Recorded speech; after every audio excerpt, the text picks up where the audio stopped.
Halo semua, kita dari kelompok 4 Psikologi Komunikasi.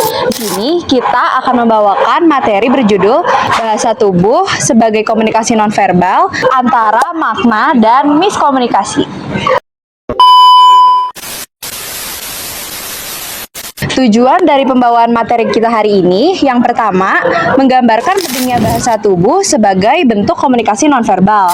Yang kedua, meningkatkan kesadaran pembaca akan kehadiran dan pengaruh pesan-pesan nonverbal. Dan yang ketiga, menyajikan contoh konkret serta referensi ilmiah. Kita juga memiliki 3 relevansi topik dari materi ini. Yang pertama, komunikasi nonverbal termasuk bahasa tubuh adalah bagian yang tak terpisahkan dari interaksi manusia. Yang kedua, dalam dunia profesional dan pendidikan, miskomunikasi karena perbedaan interpretasi bahasa tubuh masih kerap terjadi. Dan yang ketiga, topik ini juga relevan dengan isu lintas budaya dan empati sosial. Teori ekspresi emosi universal Paul Ekman 1992 menjelaskan tentang bagaimana teori gestur tubuh dan ekspresi wajah seperti marah, sedih, senang, kecewa yang tidak dapat disembunyikan. Sebagaimana bahasa tubuh nonverbal lebih jujur dibandingkan bahasa verbal. Teori kesesuaian atau incongruence theory. Albert Mehrabian mengembangkan teori yang menyatakan bahwa makna dalam komunikasi itu dipengaruhi oleh 3 unsur utama.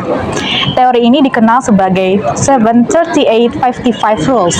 7% dari kata-kata atau verbal, 38% dari nada suara atau vokal, dan 55% dari gerak tubuh atau nonverbal. Hal ini menunjukkan bahwa komunikasi nonverbal itu lebih berperan penting dalam penyampaian perasaan seseorang dibandingkan kata-kata itu sendiri. Lalu ada teori proxemik dari Edward T. Hall. Edward T. Hall memperkenalkan konsep proxemik, yaitu studi tentang penggunaan ruang dan jarak fisik dalam komunikasi.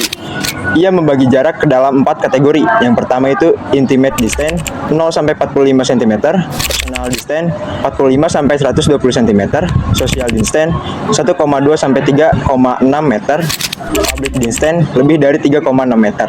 Relevansi psikologinya yaitu jarak yang digunakan seseorang saat berinteraksi mencerminkan tingkat kedekatan emosional, kekuasaan, atau kenyamanan. Pelanggaran batas ini bisa menimbulkan rasa tidak nyaman atau bahkan agresi pasif. Teori atribusi dari Friedhelder dan Harold Cayley.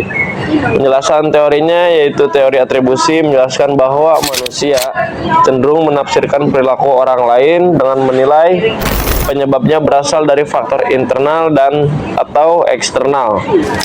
Terkait bahasa tubuhnya yaitu saat seseorang menunjukkan ekspresi cemas atau menghindari kontak mata, kita cenderung menafsirkan apakah itu karena ia tidak nyaman eksternal atau karena ia menyembunyikan sesuatu internal.